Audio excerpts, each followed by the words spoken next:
Bismillahirrahmanirrahim. Assalamualaikum warahmatullahi wabarakatuh. Bertemu lagi dengan saya Abu Hazim di podcast Abu Hazim. Taib. Alhamdulillah wassalatu wassalamu ala Rasulillah wa ba'd. Alhamdulillah ikhwafillah sekalian, kita bertemu lagi ya di podcast Abu Hazim ini. Insyaallah taala kali ini kita kedatangan tamu ini. Tamunya jauh lah dari luar kota. Nah, qadarullah memang beliau mencoba untuk mondok lah di sini di Ma'had Darul Ilmi Besi gitu. Seperti itu. Nah, kita akan coba gali dari beliau, mudah-mudahan bisa menjadi inspirasi buat antum semua, terutama para pemuda-pemudi ya yang senantiasa menjadi pemuda-pemudi Islam ini, barangkali menjadi inspirasi buat antum semua ya. Dan juga buat para orang tua dan lain sebagainya, bisa inspirasi lah buat keluarga dan lain sebagainya. Nah, kita akan tanya dulu ke beliau ya. Assalamualaikum. Waalaikumsalam.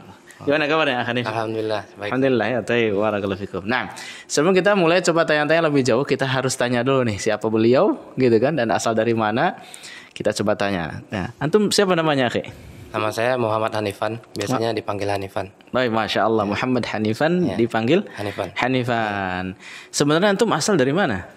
Saya itu keturunan Padang. Oh, Padang. Ya, rumah di Cirebon. Rumah di Cirebon. Karena orang tua dinasnya di Cirebon. Orang tua dinasnya di Cirebon, Masya Allah. Padang ya, luar biasa. Kalau Padang tuh kita teringat dengan masakan Padang ini ya. Masya Allah Padang. Taib, Hanif, udah lama berarti di Cirebon? Sudah lama. Lama sekali. 2013. 2013, lama ya. Masya Allah, alhamdulillah. Taib, Hanif. Ini kan antum datang ke Ma'had Darul Ilmi ini untuk mondok gitu ya, untuk menyelesaikan hafalan segala macam seperti itu ya, untuk menuntut ilmu syar'i demikian. Nah, sebentar disclaimer dulu sebentar ya, jadi beliau ini udah berapa hari antum di sini di Ma'had ini? Ada seminggu lebih. Sudah seminggu lebih beliau. Alhamdulillah sekitar berapa juz? 8 juz sudah distorkan ya? 8 juz sudah distorkan. Alhamdulillah sudah 8 juz sudah distorkan ke Al-Faqir ini, ke ana gitu kan. Tentunya ini jadi inspirasi buat antum semua nih, para pemuda-pemudi seperti itu ya. Taib. Hanif, ini sebenarnya apa sih motivasi yang membuat antum ini bersemangat untuk hafal Quran, kemudian untuk mondok gitu kan, untuk menuntut ilmu syar'i? Apa sih motivasinya sebenarnya? Sebenarnya Bismillahirrahmanirrahim, saya tuh pengen hari-hari saya diisi dengan membicarakan ayat-ayat Allah, itu aja sebenarnya. Masya Allah. Jadi kalau saya pikirkan, kalau saya kerja, saya pernah kerja itu ya yang diomongin sehari-hari ya DP, mobil, terus rumah, tanah, ya intinya hari-hari ngomongin itulah. Gitu. Sementara saya tuh pengennya membicarakan ayat-ayat Allah gitu, karena itu lebih menyenangkan buat saya gitu. Masya Allah. Jadi saya mungkin emang di sini tuh supaya saya menghafal Quran, dan saya punya target mau jadi guru hafiz gitu. Masya Allah, Masya Allah. Jadi beliau ini punya cita-cita untuk jadi guru tahfidz insyaallah taala, ingin bermanfaat untuk kaum muslimin, Islam dan kaum muslim. Wa nafa'allah bikum ya. Baik, ikhwafillah sekalian rahimankumullah, kita coba tanya kembali ini ke Akh Hanif. Nah, Akh Hanif, ana tahu antum ketika daftar itu adalah lulusan UGM, kemudian lulusan UI. Jadi ikhwafillah, beliau ini SH ya, SHMKN ya. SHMKN. Berarti S2 ini. Jadi S1-nya UGM ya. Kemudian S2-nya UI seperti itu. Ana mau tanya, ini antum senang ke urusan hukum atau gimana nih? Kok bisa itu? Awalnya gimana tuh? Jadi dulu waktu SMA kan saya tuh nggak punya arah hidup kan. Oh gitu. Jadi arah hidup saya ya yang diarahkan orang tua saya gitu. Gitu. Akhirnya orang tua mengarahkan ke masuk fakultas hukum. Ya memang diarahkan jadi notaris gitu. Oh gitu. Tapi saya walaupun nggak punya arah hidup, saya juga belajar agama gitu. Oh gitu. Jadi saya tahu gitu. Begitu saya masuk, saya sebenarnya hati-hati juga ketika masuk daftar S2 itu. Saya hati-hati juga sebetulnya. Jangan-jangan di notarisnya ada ribanya gitu. Oh gitu. Jangan ada hal-hal yang haramnya gitu. Saya sudah mulai khawatir sebenarnya gitu. Gitu. Masya Allah. Jadi tetap saya jalani sampai lulus gitu. Oh Masya Allah. Tuh. Itu tentunya Masya Allah ya di UGM. Tentunya ini kan pusat ilmu kan, maksudnya di sana itu kan mahasiswa banyak, kemudian kampus juga banyak. Yang kita tahu bahwasanya Yogyakarta kan kota ilmu ya. Di sana tentunya banyak kampus, kemudian banyak mahasiswa, banyak orang menuntut ilmu seperti itu. Tentunya kajian-kajian juga banyak mungkin ya. Iya banyak, ada banyak Ada Ustadz Aris, ada Ustadz Afifi, ada Oh, Ustadz Masya Ami. Allah. Dan saya pernah ikut juga, alhamdulillah. Oh, alhamdulillah. Jadi mulai mengenal sunnah Dari ini sebenarnya Yogyakarta. dari Jogja ya, Jogja Jogja. Jadi Ustaz Aris Munandar hafizahullah, Masya Allah. Kemudian Afifi, Ustaz Afifi Abdul Wadud hafizahullah. Kemudian siapa lagi? Ami. Ustaz Amin Nur Bait, Masya Allah ya. Tentunya sudah ma'ruf semua bagi antum ya. Dari tiga Ustaz tersebut, Masya Allah. Nah, sampai beres berarti di UGM. Iya, Ya, S1 UGM, setelah di UGM langsung nih ambil S2. langsung. Ambil S2. Kenapa pilihannya UI? Karena waktu itu di UGM itu pendaftarannya kan sekali setahun. Oh, gitu. Jadi waktu saya mau daftar ini, untuk pendaftaran saja itu masih lama lagi gitu. Oh, lama, Yang nunggu kebetulan lama. yang buka itu kebetulan waktu itu UI gitu. Oh, Jadi ambil yang gitu. cepat saja gitu. Oh, Masya Allah. Dan alhamdulillah di UI ternyata banyak pengalaman yang lain juga. Masya Allah. Banyak pengalaman ya, alhamdulillah. Nah, taib ini kan antum sudah S2 gitu kan seperti itu. Ya, tentunya tadi sudah dijelaskan alasannya ingin menghafal Quran, itu ingin dekat dengan Allah SWT dengan membaca ayat-ayat Allah seperti itu. Nah, tentunya kan sebelumnya pernah kerja kan gitu ya. Iya. Kerja sebagai notaris atau Waktu itu di notaris pernah. notaris Magang. pernah. Oh, magang. Kemudian Terus yang itu di ada perusahaan properti ya. Perusahaan properti, salah satu perusahaan properti di Karawang waktu itu saya. oh gitu, kerja, satu. iya. Tapi nggak sampai 1 tahun sih. Masya Allah.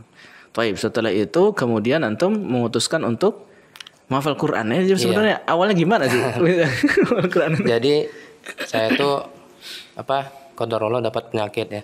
Penyakit yang mana penyakitnya ini bersifatnya non medis gitu kan. Oh gitu. Iya. Kemudian bapak saya memanggil Roki gitu ya. Peruqyah ya. Peruqyah. Karena dari Peruqyah ini menyarankan saya tuh menghafal Quran gitu. Oh gitu. Dan saya setuju, alhamdulillah. Oh, Masya Karena Allah. saya mulai menghafal Quran itu.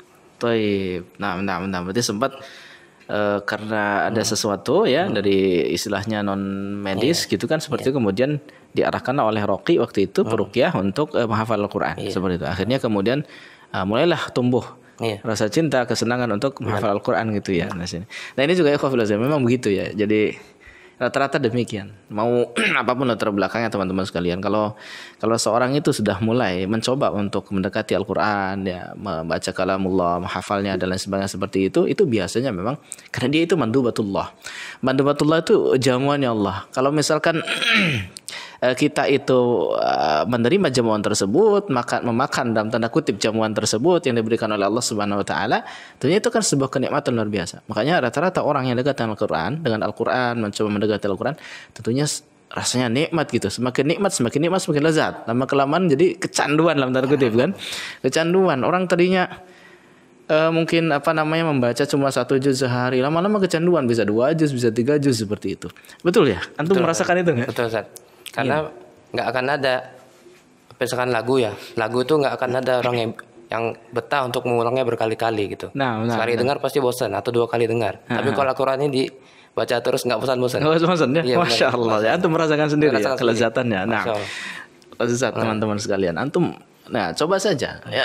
Coba saja mendekati Al-Quran seperti itu ya. Coba, lezatannya luar biasa. Lama kelamaan kebiasaan-kebiasaan burukan antum, kita semua misalkan itu akan sedikit demi sedikit akan terkurangi ya, bahkan dibersihkan karena itu bagian dari zikrullah, dan itu diantara afdhalul zikri, yaitu seafdal-afdalnya zikir, yaitu baca kalamullah, yaitu membaca Al-Quran. Nah, ini targetnya berarti antum mau beresin sampai 30 juz insyaallah. Baik, insyaallah kita doakan mudah-mudahan sampai 30 juz. Baik. Hanifan, orang tua mendukung sekali. Alhamdulillah ya. Kalau boleh ceritakan antum ini ada berapa saudara, kemudian saya ada 4 bersaudara. Alhamdulillah laki-laki semua. Laki-laki semua, Masya Allah. Yang satunya sudah kerja, yang kedua saya, terus yang 2 lagi di Lampung. Di Lampung sudah menikah. Nah, yang di bawahnya lagi masih kuliah di ITB. Baik. Yang sudah kena sunnah itu baru saya, adik saya, dan adik saya satu lagi. Masya Allah. Alhamdulillah. Bersama 2 adik antum sudah kenal sunnah ya. Seperti itu. Alhamdulillah. Ini satu nikmat lagi nih. Satu nikmat lagi yang besar. Setelah seorang itu mengenal Islam, memeluk Islam, dia itu berada di atas sunnah. Jadi kata Imam Ahmad bin Hanbal, saya tidak tahu nikmat yang paling besar setelah Islam itu apa kecuali sunnah, kata beliau. Jadi memang sunnah yang luar biasa ya. Mudah-mudahan kita semua diistiqomahkan di atas sunnah, ikhwafillah sekalian. Taib ya, ini Masya Allah inspiratif sekali. Jadi ada seorang Ya ikhwafillah seperti Akhanif ini yang Anda juga kaget, antum ngapain? Anda sempat bertanya dalam hati nih, orang ngapain gitu S2 beres mau ngafal Quran mondok di sini di tempat yang sederhana di kami ini gitu kan. Yang ya Masya Allah sederhana sekali, kobongnya sederhana, segala macam sederhana. Ana juga sempat aneh dengan antum nih, kaget. Duh, kok mau-maunya gitu. Tapi ya begitulah, kalau orang sudah cinta dengan kalamullah, orang sudah cinta dengan ilmu syar'i dan kegiatan-kegiatan yang sifatnya Islami, insyaallah ya seperti itu. Ya ana juga memandang mudah-mudahan ya antum bisa istiqamah ya, kemudian bisa sampai selesai 30 juz, bahkan mungkin bisa lah untuk ambil sanad apa segala macam dan cita-citanya bisa tercapai lah sebagai seorang guru tahfidz Al-Qur'an. Tentunya itu sangat apa namanya itu ya ikhwafillah sekalian ya, kenapa orang bersemangat untuk jadi itu ya pokoknya luar biasa lah ya, urusan jariyah ini luar biasa, amal jariyah ini nanti ya, kenapa orang bersemangat untuk menjadi apa penghafal Quran kemudian jadi guru tahfidz dan sebagainya, kan antum tidak tahu betapa nikmatnya menjalani itu, dan juga nanti akan bagaimana akan kita kejar amal jariyah kan begitu ya, seperti itu. Nah demikian. Barangkali antum ya bisa menceritakan sedikit barangkali dulu sebelum kenal sunnah itu, tapi ini hal-hal yang kaitannya jangan dengan aib atau apa dan sebagainya. Dulu sebenarnya awal-awal mengenal sunnah itu awalnya bagaimana itu? Maksudnya asal ikut saja kajian atau memang ada sesuatu yang membuat antum tergerak hati ikut kajian atau mengenal sunnah dan sebagainya, atau mungkin sempat dulu bagaimana gitu dan sebagainya sehingga tiba-tiba ikut kajian. Jadi dari dulu tuh alhamdulillah ya apa menyebarkan nikmat ya alhamdulillah saya tuh sholat saya alhamdulillah terjaga gitu Ustaz. Oh, Masya Allah. Sebelum kenal sunnah terjaga alhamdulillah gitu. Alhamdulillah. Jadi waktu saya ngekos, jadi saya berangkat sekolah kalau azan saya berangkat ke masjid. Nah, itu kan sementara teman-teman saya nggak semuanya seperti itu gitu. Masya Allah. Dan waktu itu kebetulan pas azan saya ke masjid. Terus itu ada ke masjid Al-Mu'min namanya di Yogyakarta, Masjid Al-Mu'min di Jalan Kaliurang itu. Di situ kebetulan ada ini les bahasa Arab gitu. Oh gitu. Les bahasa Arab gitu. Terus saya tertarik gitu kan, belum pernah ikut les bahasa Arab gitu. Nah. Akhirnya ternyata di situ masjid sunnah gitu Ustaz. Oh, Masya Allah. Dan saya merasa asbabnya tuh karena asbab saya sering sholat gitu. Asbab itu saya dikenalkan dengan sunnah gitu. Saya merasa seperti itu gitu. Nah, Masya Allah. Di situ kan ada les bahasa Arab, saya ikut les bahasa Arab di situ gitu.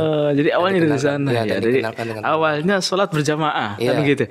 Ke masjid untuk sholat berjamaah. Saya teringat dengan hadis Nabi sallallahu alaihi wasallam bahwasanya masjid itu tempatnya Sunanul Huda. Jadi orang menemukan Sunanul Huda, orang menemukan bekas-bekas hidayah, orang menemukan tempat-tempat di mana didapatkan hidayah.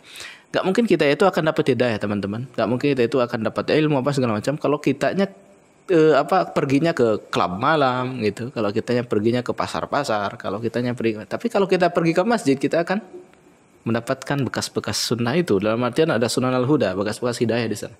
Tempat-tempat hidayah itu muncul. Kalau rajin sholat, insya Allah akan tunjukkan. Antum hampir sama dengan anak. Kondisinya begitu dulu. Waktu anak itu sempat kuliah di Imarat, ya kuliah di Imarat waktu itu di Bandung ya, yang dipunyanya Uni Emirat Arab gitu ya, seperti itu di Imarat Bandung untuk studi bahasa Arab dan dirasa Islamiyah. Itu awalnya Ana belum kenal sunnah, Ana masuk ke sana, kemudian belajar di sana. Ada teman, ya awalnya ada teman itu, kemudian teman ini suka ke masjid, rajin seperti itu. Jadi kalau misalkan ini rajin ke masjid, dan Ana lihat tata cara sholatnya, kemudian rajinnya dia ke masjid seperti itu. Akhirnya ya berawal dari Ana juga suka ke masjid, ketemu dengan dia gitu, ketemu sama dia. Akhirnya Ana lihat dan akhirnya tanya-tanya dan ikutlah kajian-kajian sunnah waktu itu dan belajar secara intens di mulazamah di sana di Bandung itu. Jadi sambil kuliah di Imarat sambil juga belajar mulazamah di sana. Jadi alhamdulillah lah kenal sunnah di sana sudah cukup lama, tahun berapa itu? 2008-an lah ya. Nah begitu. Jadi memang berawal semua rata-rata berawal dari masjid, sholat berjamaah. Nah ini teman-teman pemuda-pemuda sekalian, antum ini kalau naik gunung kuat, ya kan? Bersepeda jauh-jauh kuat, ya kan? Tapi untuk sholat berjamaah yang berapa ratus meter dari rumah atau berapa meter aja dari rumah nggak kuat, ini kan sesuatu yang aneh gitu. Ya para pemuda harus kuat, mulai untuk ke masjid, ya ke masjid. Jangan cuma ada acara-acara doang ke masjid. Ya, tapi memang setiap 5 waktu ke masjid, gitu kan? 5 waktu ke masjid, upayakan untuk senantiasa demikian. Kita contoh nih seorang pemuda, masya Allah, ya, Akhanif ini barakallahu fiik. Ya, beliau masya Allah berawal dari sering ke masjid, kemudian Allah SWT tunjukkan hidayah. Ya, alhamdulillah. Gimana rasanya antum untuk mendapatkan hidayah sunnah ini? Ada yang bisa antum ceritakan? Rasanya lebih banyak yang lebih ringan dalam hidup kalau dalam mendengar sunnah. Masya Allah. Contoh-contoh. Ketika dulu sedang dengar musik, gitu. musik. Kalau nggak dengar musik, kayaknya ada yang kurang gitu. Oh gitu. Setelah kenal sunnah, ternyata tanpa musik lebih senang gitu, misalkan gitu. Terus itu pecinta musik dulu. Iya, dulu. Itu musik apa nih alirannya nih kalau boleh tahu? Dulu suka musik rock saya, tapi gitu. saya jadi tahu ternyata musik rock itu membuat jiwa jadi keras gitu. Oh gitu. Dan juga lirik lagunya kebanyakan adalah maksiat. Oh gitu. Keras-keras ya isinya ya. Alhamdulillah. Allah ganti dengan Al-Qur'an gitu. Masya Allah. Ya rata-rata ya. Gitu. Jadi memang penggantinya itu yang terbaik memang. Itu pengganti yang paling baik itu Al-Qur'an, luar biasa. Ya, khairan. Taib Hanif, ada yang bisa diceritakan lagi oleh antum atau ada motivasi oleh antum pada teman-teman yang menyimak seperti itu? Silakan barangkali. Motivasi dari saya atau pesan dari saya, arah hidup harus ditentukan dari sedini mungkin gitu. Jangan sampai tidak punya arah hidup gitu. Iya benar. Dan arah hidup yang paling penting itu adalah ilmu dan dakwah gitu. Luar biasa. Jadi ilmu dan dakwah. Jadi itulah yang harus dikejar gitu. Ya usahakan dengan ikut kajian gitu kan. Kajian kalau yang mampu ikutlah doa gitu kan. Supaya kita ini daya sunnahnya semakin banyak gitu. Itu udah pesan saya. Masya Allah, barakallahu fiik. Syukran wa jazakumullahu khairan atas nasihatnya. Teman-teman sekalian, tentukan arah hidup. Itu penting sekali. Ya, tentukan mau kemana sih, ya kan? Tempat kita cuma 2 nanti di akhir, surga atau neraka, kan begitu. Ya kan? Nah, kita harus tahu jalan-jalannya ke surga itu gimana. Kemudian jangan sampai kita ikut jalan-jalannya neraka. Seperti itu. Jadi tentukan arah hidup dengan baik. Kalau kita tahu arah hidup kita mau kemana, ya kan? Akhir tujuan kita mau kemana, kita akan lihat di breakdown tuh sama kita tuh. Ya, atau kita klasifikasi tuh kira-kira kita passionnya di mana, kemampuan kita di mana, ya, ilmu yang sedang kita geluti ini yang kita cintai di mana, yang mudah bagi kita di mana, yang kita bisa berkontribusi di sana, berdakwah di sana dan lain sebagainya. Itu. Dan ingat amal jariah itu yang kita kejar. Supaya apa? Tentunya mudah-mudahan keberkahan senantiasa meliputi kita dunia dan di akhirat. Dan Akhanif, syukran wa jazakumullah khairan katsiran atas kebersamaannya. Insyaallah taala ini sangat inspiratif. Teman-teman sekalian, ya insyaallah kita akan bertemu lagi di sesi-sesi berikutnya di podcast Abu Hazim ini.